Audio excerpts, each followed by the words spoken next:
Boa noite a todos. Antes de a gente começar, eu estava comentando que eu tive um pouco de dificuldade, né, para desenvolver o tema dos itens, mas com a ajuda espiritual espero que eu venha a ser útil diante desse dia de hoje do Evangelho. Então vamos à fé e à caridade, item 13. Eu vos disse, ultimamente, meus caros filhos, que a caridade sem a fé não basta para manter entre os homens uma ordem social capaz de torná-los felizes. Devia ter dito que a caridade é impossível sem a fé.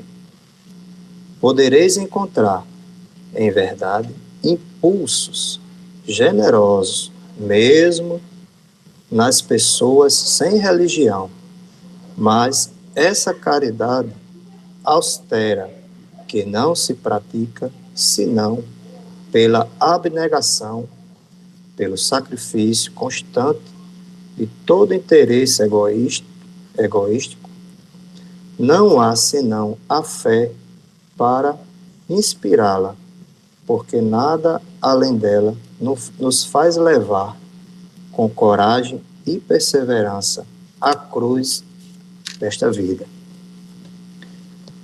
Sim, meus filhos, é em vão que o homem, ávido de prazeres, queira se iludir sobre a sua destinação neste mundo, substentando que lhe é permitido não se ocupar senão a sua felicidade. Certamente Deus nos criou para sermos felizes na eternidade. Entretanto, a vida terrestre deve ser unicamente ao nosso aperfeiçoamento moral, que se adquire mais facilmente com a ajuda dos órgãos e do mundo material. Sem contar as vicissitudes ordinárias da vida, a diversidade dos vossos gostos, de vossas tendências, de vossas necessidades, é também um meio de vos aperfeiçoar no exercício da caridade. Porque não é senão a força de concessões e de sacrifícios mútuos que podeis manter a harmonia entre elementos tão diversos. Entretanto, tendes razão, afirmando que a felicidade destinada ao homem neste mundo, se a procurais não nos prazeres materiais, mas no bem. A história da cristandade fala de mártires que foram ao suplício com alegria. Hoje, e em vossa sociedade, não é preciso, para serdes cristão, nem o holocausto do mártir, nem o sacrifício da vida, mas única e simplesmente o sacrifício do vosso egoísmo e do vosso orgulho e da vossa vaidade. Triunfareis se a caridade vos inspirar e se a fé vos sustentar. Espírito Protetor, Cracóvia, 1861. Caridade para com os criminosos. Item 14. A verdadeira caridade é um dos mais sublimes ensinamentos que Deus deu ao mundo. Deve existir entre os verdadeiros discípulos de sua doutrina uma fraternidade completa. Deveis amar os infelizes, os criminosos, como criaturas de Deus, às quais o perdão e a misericórdia serão concedidos se arrependerem, como a vós mesmos, pelas faltas que cometeis contra a sua lei. Pensai que sois mais repreensíveis, mais culpados que aqueles aos quais recusai o perdão e a comiseração, porque, frequentemente, eles não conhecem Deus como o conheceis, e lhes será pedido menos que a vós.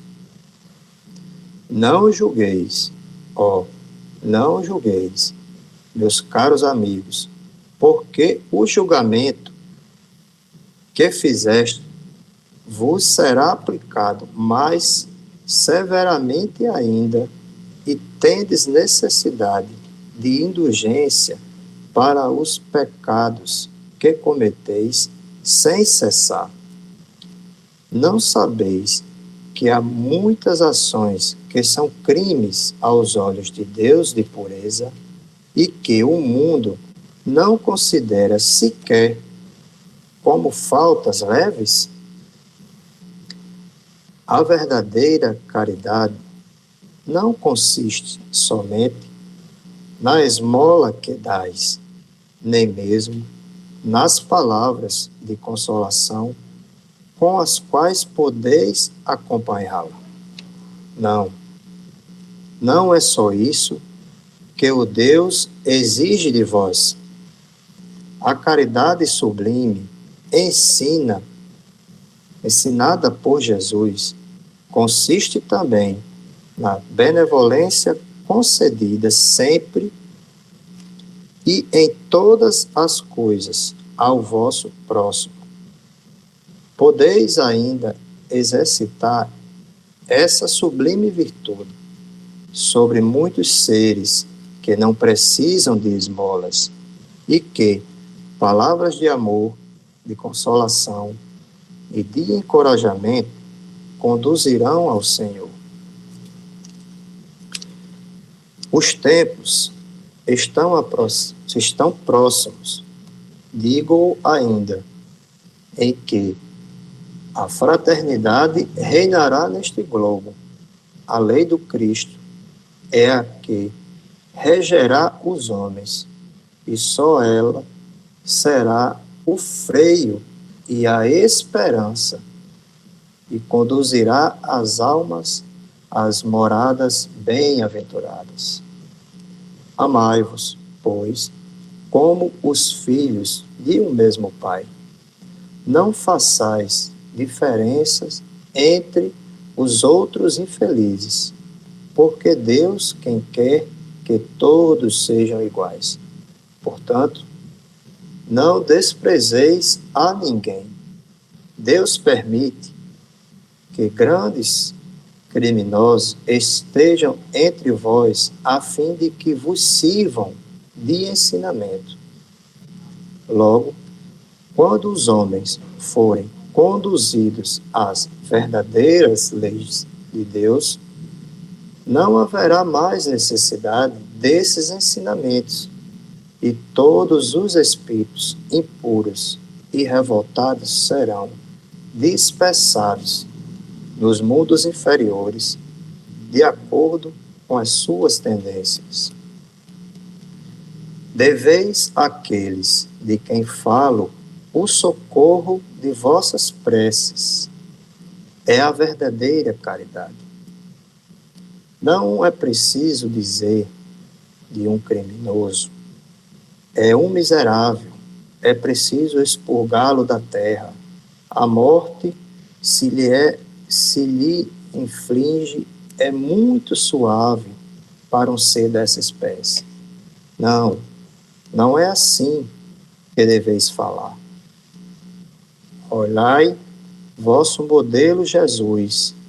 Que diria ele se visse esse infeliz perto de si? Lamentá-lo-ia, o consideraria como um doente, bem miserável, e lhe estenderia a mão. Não podeis fazer isso em realidade, mas, pelo menos, podeis orar por ele, assistir seu espírito durante alguns instantes que deve ainda passar sobre a vossa terra. O arrependimento pode tocar-lhe o coração se orardes com fé. Ele é vosso próximo como o melhor dentre os homens. Sua alma transviada e revoltada foi criada como a vossa, para se aperfeiçoar. Ajudai-o, pois, a sair do lamaçal e orai por ele. Elizabeth de França, Havre, 1862. Item 15. Um homem está em perigo de morte. Para salvá-lo, é preciso expor a vida. Mas sabe-se que esse homem é infeliz e que, se ele escapar, poderá cometer novos crimes. Deve-se, malgrado isso, expor-se para salvá-lo? Esta é uma questão muito grave e que pode se apresentar naturalmente ao Espírito.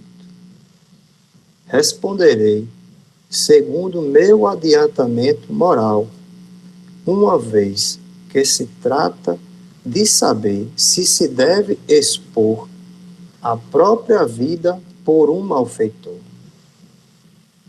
O devotamento é cego. Socorre-se um inimigo. Deve-se socorrer o inimigo da sociedade. Numa palavra, num malfeitor. Credes que é somente a morte que se vai arrancar este infeliz? É talvez a toda a sua vida passada. Por que pensai nisso, nesses rápidos instantes que lhe arrebatam os últimos minutos da vida? O homem perdido volve sobre sua vida passada, ou antes ela se ergue diante dele. A morte talvez chegue muito cedo para ele. A reencarnação poderá ser terrível. Lançai-vos, pois, homens, vós, a quem a ciência espírita esclareceu, lançai-vos, arrancai-o a sua condenação. E então, talvez, esse homem que morreria vos insultando, se atirará em vossos braços.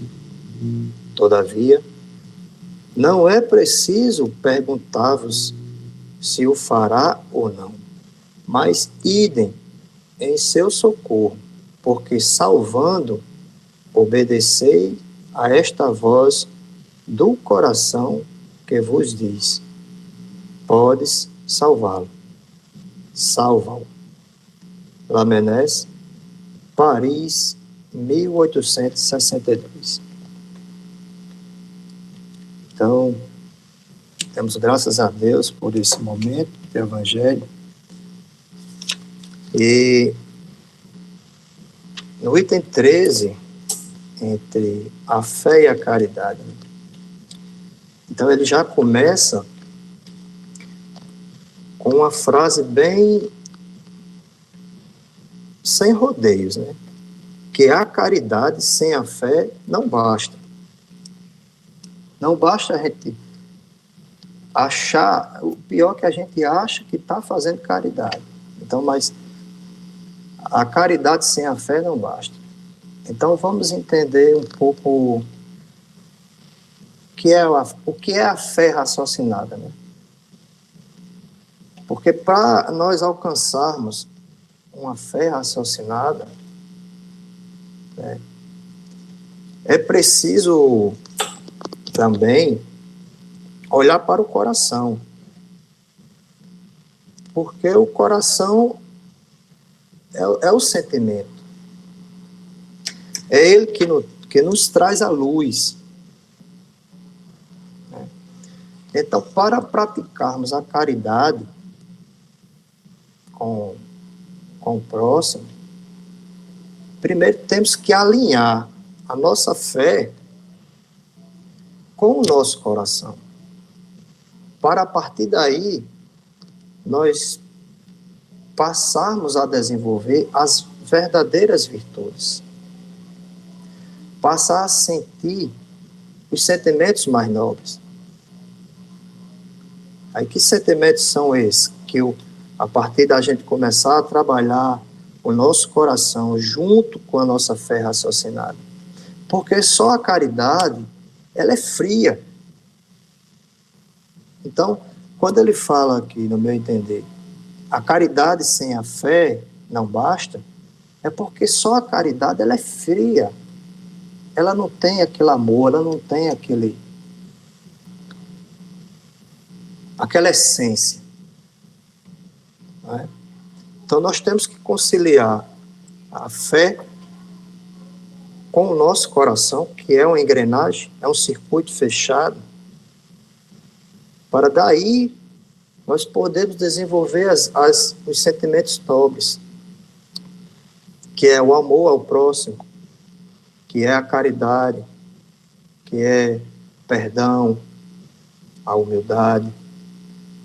Então, nós temos que nos burilar nesse sentido, para daí começarmos a praticar a nossa fé, a nossa caridade com o próximo. Porque hoje a gente analisa a caridade, é você fazer uma caridade, na minha mente, assim, às vezes a gente se pega muito a caridade ser material, é uma esmola, né, que a gente dá, é uma comida, né? Mas nós podemos também praticar a caridade em espírito. Nós podemos praticar a caridade com palavras, orientando, dando um apoio moral, força, para que aquela pessoa que se encontre em aflição, ela tenha um ânimo de fé.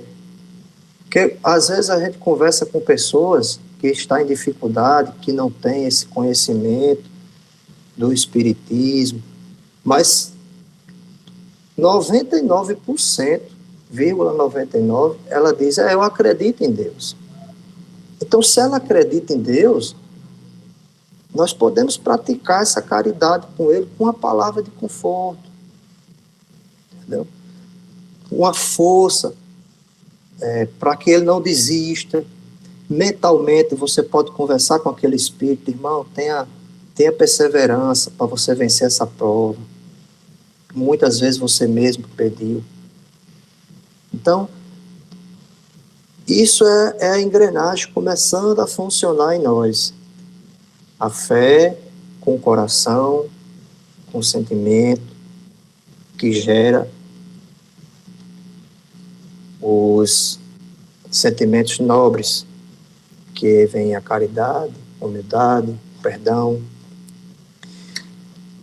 Os itens seguintes, caridade para com os criminosos, que é o 14, e o 15, que Kardec, ele indaga o espírito, né, que estava o Lamennais, com a pergunta: um homem está em perigo de morte, para salvá-lo é preciso expor sua vida? Ou seja, Kardec, ele é de uma inteligência fabulosa, porque quando ele faz é preciso expor a vida, porque nós já temos esse mecanismo de proteção da nossa vida. Então ele já começa, já dá a primeira pergunta já bem objetiva, porque todos nós sabemos que a gente tem esse dever que Deus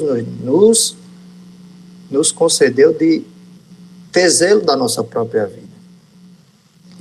E aí Lamennais, ele, um espírito de alta envergadura, ele já responde usando a humildade de uma forma que ele já começa assim, né? Vou responder de acordo com o meu adiantamento moral. Então, ele já está ali praticando a humildade quando fala em responder conforme o seu adiantamento moral. Ele vai dar a resposta de uma forma sutil, quando ele diz: o devotamento é cego. Você vê o quanta humildade de um espírito de alta envergadura. Ele deu uma forma sutil, mais objetiva. O devotamento é cego. Ele não está impondo, você tem que salvar. Não. Ele dá essa sutileza. Ele demonstra ali a oportunidade de regeneração desse malfeitor. Ele demonstra que todos temos a oportunidade e a chance de alterar o rumo da sua vida. Nós temos essa oportunidade. Aí ele fala: lançai-vos e arrancai-vos a sua condenação, e talvez o homem que morreria, vos insultando, se atirará em vossos braços. Olha que frase profunda, né? O que é que ele está querendo dizer aí, Lamennais? Talvez ele se atirará em vossos braços. Lamennais, ele está demonstrando aqui uma forma de caridade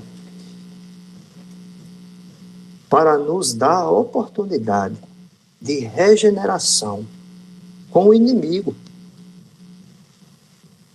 Porque de vidas passadas, o que é que nós sabemos nessa vida atual? O que é que aquele criminoso foi em nossa vida?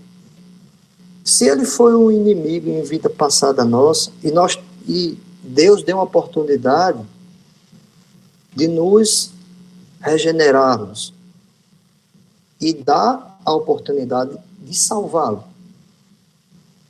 Ele está dando a regeneração com o inimigo. Aquele homem que desencarnaria com ódio, né, de nós, através do nosso ato, ele vai se lançar ao nosso braço. Né?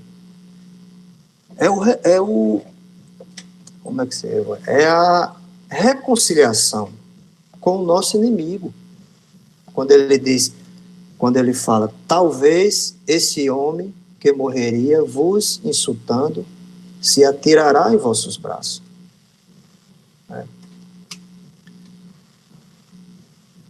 É a reconciliação com o nosso inimigo. Muitas vezes é aquela oportunidade que Deus está nos permitindo. Ou a construção de um vínculo espiritual, porque nós somos espíritos, nós não somos matéria. Então, se nós não somos inimigos, ele não é um inimigo em vida passada minha, mas, mesmo assim, Deus está permitindo um vínculo espiritual com esse irmão. Né? Ele está mostrando a nossa oportunidade de agir, de nos conciliar, de permitir que o outro mude o seu rumo. Porque aqui ele fala: por que pensar nisso? Nessas rápidos instantes que ele arrebata os últimos minutos da vida, o homem perdido volta sobre sua vida passada. Então, olha o leque de opções que Deus nos permite. Ele, numa pergunta que Kardec faz, ele diz: olha, ele pode ser seu inimigo, você pode salvar ele. Ah, ele não é seu inimigo. Ah, mas você pode construir um vínculo espiritual com esse irmão. Né? Ali você está tendo a oportunidade de agir, de botar em prática o que você aprendeu no Evangelho. né? Você está tendo a oportunidade de se conciliar, você está tendo a oportunidade de mudar o rumo daquele irmão que naquele momento está doente, equivocadamente, vivendo uma vida equivocada. Então veja a profundidade da pergunta e da resposta do Espírito. E o Evangelho, Jesus fala: reconciliai-se com o teu inimigo o mais rápido possível. Então, eu tive um pouco de dificuldade de desenvolver esse tema. Fui buscar o bom do estudo, é isso, essa oportunidade da gente ir buscar, e espero essa minha pequenina contribuição ter ajudado a todos que se fazem presentes em carne e espírito nessa noite de hoje, né? Passo a palavra ao nosso irmão aí, Antônio, e agradeço a oportunidade por mais uma explanação do Evangelho. Pois, meu irmão Tony, foi muito bom tanto a sua leitura quanto a sua reflexão, porque nos permitiu aqui viajar para dentro da nossa consciência e refletir com você sobre o tema que é tão importante, né? Que é a fé, a caridade e como nós devemos aplicá-la na equidade dos nossos semelhantes, da relação com os nossos semelhantes, né? Tanto faz aí, como eu disse, né? Tanto na oferta da vida ou no risco da vida, quando se trata de um semelhante que esteja equivocado, quanto em ajudarmos aqueles que mais precisam, né? Aliás, Jesus, ele fazia isso mesmo, né? Ele ia atender as pessoas e levar a palavra àqueles que precisavam, né? Então é isso mesmo que eu fiquei pensando durante essa sua explanatória, e nós lhe agradecemos a sua disponibilidade, seu empenho, a sua reflexão, porque é isso mesmo, a gente se doa para que todos possam sair beneficiados. Bom, meus irmãos, agora a palavra está com vocês. Eu queria saber quem deseja fazer algum comentário, alguma observação, algum questionamento. Antônio? Opa, por favor, Eugênio. Antes de mais nada, agradecer ao meu irmão Tony pela forma da apresentação, muito boa, Tony. A fé e a caridade, a sua explanação, para mim, foi extremamente significante, objetiva e com uma profundidade muito bacana. E com relação a esse outro texto, os outros dois itens, caridade com os criminosos, para com os criminosos, deve-se expor a vida por um malfeitor, né? Eu nem ia falar, mas me veio, e aí eu dando uma lidazinha aqui, para mim veio muito essa passagem de Jesus, quando ele diz, o que Jesus quis dizer com dar a outra face, né? E aí vocês me permitam só ler esse textozinho aqui, é rápido. O famoso texto onde Jesus ensina sobre dar a outra face está em Mateus 5,39. Eu, porém, vos digo, não resistais ao perverso, mas a qualquer um que te ferir na face direita, volta-lhe também a outra, né? A primeira coisa a entender é que esse texto está inserido no trecho que vai do versículo 38 até o 42 e que fala sobre vingança pessoal. As leis do Antigo Testamento sobre punição de erros de uma pessoa tinham o objetivo de adequar a punição ao erro cometido para evitar excesso. É o princípio da proporcionalidade. Porém, aos poucos, as pessoas começaram a achar que a vingança pessoal era aceita por Deus, invocando olho por olho, dente por dente, fora da intenção original do mandamento que Deus deu, Jesus está combatendo isso, né? E ele prossegue assim, rapidinho. Os servos de Cristo deveriam ser capazes de controlar sua reação quando fossem insultados ou agredidos. Da outra face é não se render à vingança pessoal, mas ser sábio na forma de reagir às injustiças e violências sofridas, de forma que Deus seja glorificado em nossas ações e reações. Quando reagimos, pagamos o mal com bem, impactamos as pessoas com um forte testemunho a respeito da ação de Deus em nossas vidas. Quando pagamos o mal com mal, apenas mostramos que somos iguais aos que nos agridem. Esse é o foco principal do ensino de Jesus. E aí, para complementar, dar a outra face não quer dizer que devemos nos manter em uma posição de sermos agredidos sempre. Jesus não está nos mandando estar sempre diante de quem nos agride, nos apresentando a esse tipo de pessoa com um saco de pancada, como um saco de pancada. Quando somos agredidos, pagamos o mal com o bem, mas tomamos providências para que tais situações não ocorram novamente, como, por exemplo, estar a certa distância do agressor ou mesmo buscar reparação na forma da lei através da justiça. E aí, para mim, eu fiz essa ligação exatamente porque nós temos uma tendência natural de reagirmos a qualquer tipo de insulto, né, qualquer que seja ele, e para mim, com a exposição que o irmão Tony nos trouxe, eu fiz essa ligação, né, e rapidamente eu concatenei com um texto aqui que eu estava, na hora que ele estava falando, eu comecei a pensar exatamente nessa passagem de Jesus. E eu acho que tem tudo a ver, sabe, Antônio? Essa é a minha contribuição. Eu não sei se eu estou certo, mas foi a minha intuição que veio com relação a essa passagem que é tão importante, né? Que é fazer, pagar o mal com o bem, fazendo o bem. Que para a gente, quem faz isso, sabe do retorno interno que a gente tem de satisfação, né? Ao passo que reagir, fazer da mesma forma com que aquele que nos fez, vai nos trazer consequências, né? Espirituais, com certeza. Essa é a minha contribuição, Antônio.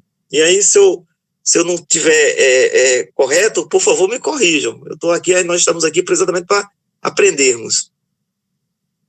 Isso, meu irmão Jânio. Aqui todos nós não estamos corretos, todos nós estamos aprendendo, estamos nos esforçando por entender, mas a sua argumentação ela é válida, sim. Ela nos leva para uma reflexão que é importante. Tá? Então, eu acho que somos gratos por essa sua contribuição que veio aqui nos fazer refletir um pouco mais nesse agregado que é a fé, a caridade e o amor, né? Bom, então continuamos com o nosso espaço aberto para que outros irmãos possam se expressar.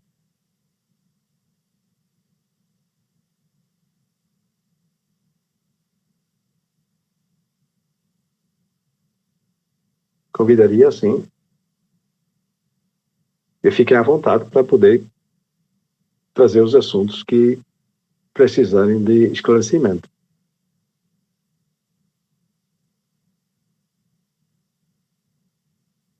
Senhor Inácio, eu gostaria de fazer uma colocação. Com certeza, Antônio. Primeiramente, eu já coloquei no chat, parabenizar ao Tony pela leitura, pela explanação dele, que foi perfeita. E é aquela história. Se você sentiu dificuldade em fazer a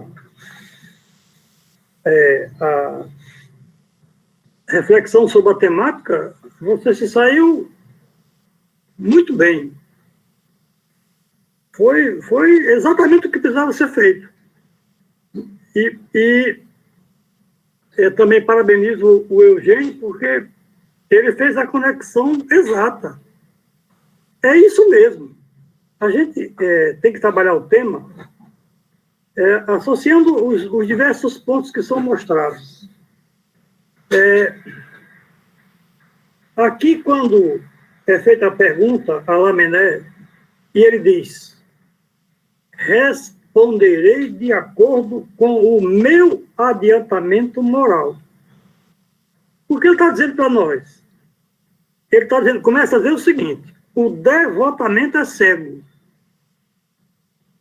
E no item 13 está dito que essa caridade austera, que só se pratica com abnegação por um constante sacrifício de todo o interesse egoístico,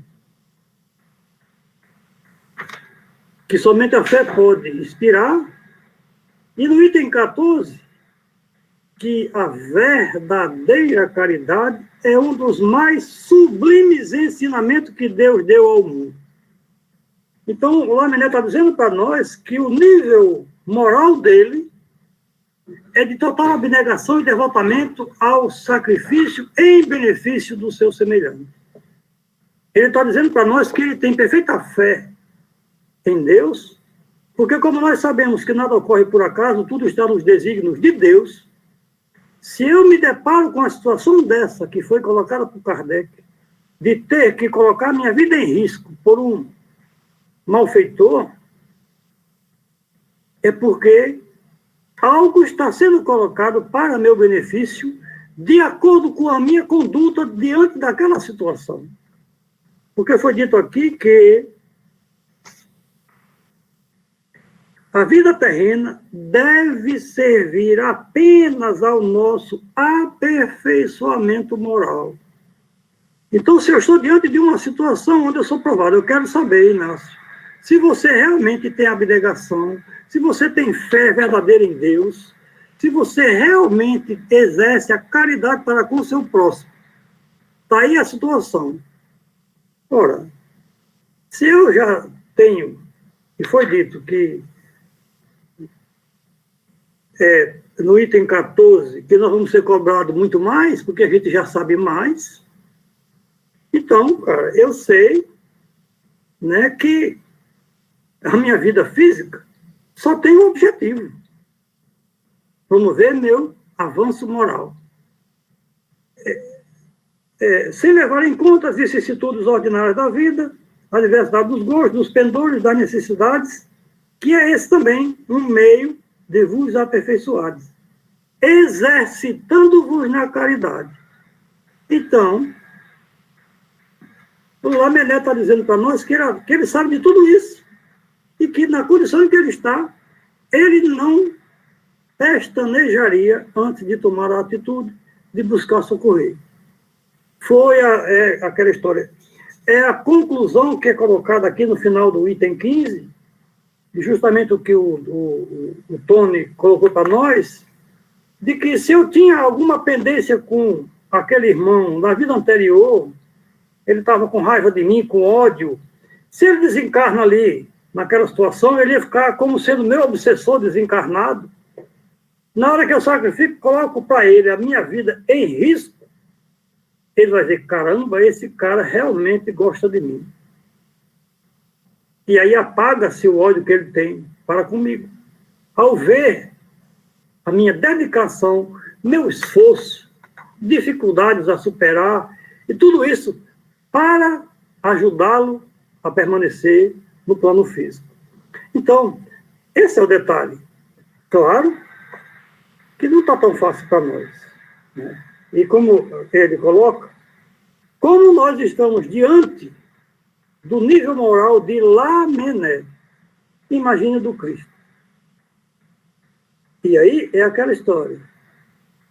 Essa é a profundidade dos ensinos espíritas. Não fica no blá-blá-blá superior, que já se repetiu do Cristo até agora. Agora a gente está vendo outras nuances da nossa convivência entre nós, pormenores que a gente nem Antes não tinha sequer ouvido falar. A doutrina traz tudo isso para nós, para que a gente reflita. Porque nós podemos ser testados a qualquer momento. E aí é preciso a gente saber em que nível a gente se encontra. E como é bom estarmos reunidos buscando estudar um livro que tem muito a nos ofertar e não pede tanto sacrifício e esforço de nossa parte. Quer dizer, nós temos realmente muito, mas muito mesmo, a agradecer todos os dias da nossa vida. Obrigado, meus irmãos, pela oportunidade. Bom, meus irmãos, alguém mais gostaria de fazer alguma colocação?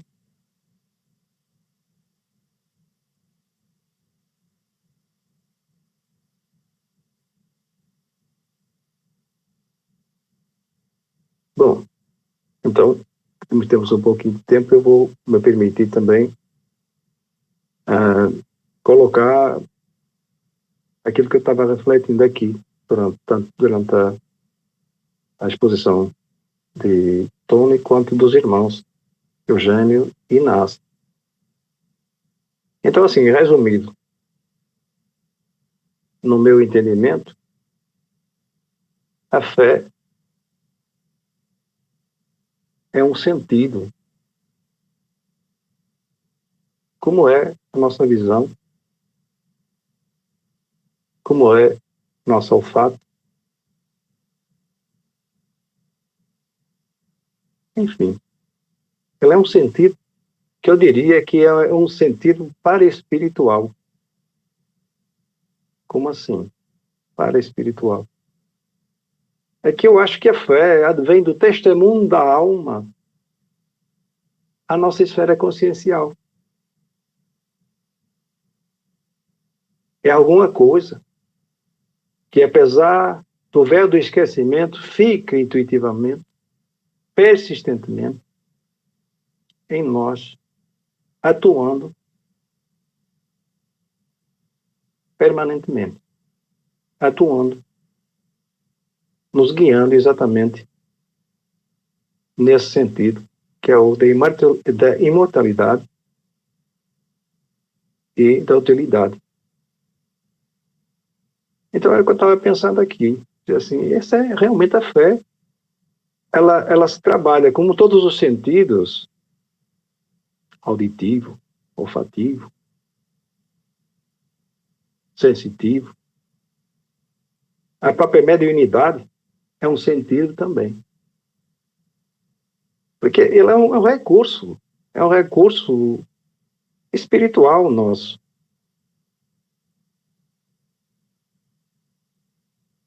Ele beneficia nossa mente, nosso corpo e nosso espírito, nossa alma. Era o que eu estava pensando comigo e estou dividindo com vocês, assim, sem peixe nenhum. Estou dizendo o que está passando pela minha cabeça agora. E, assim, já a caridade é como se fosse a materialização do sentido da fé.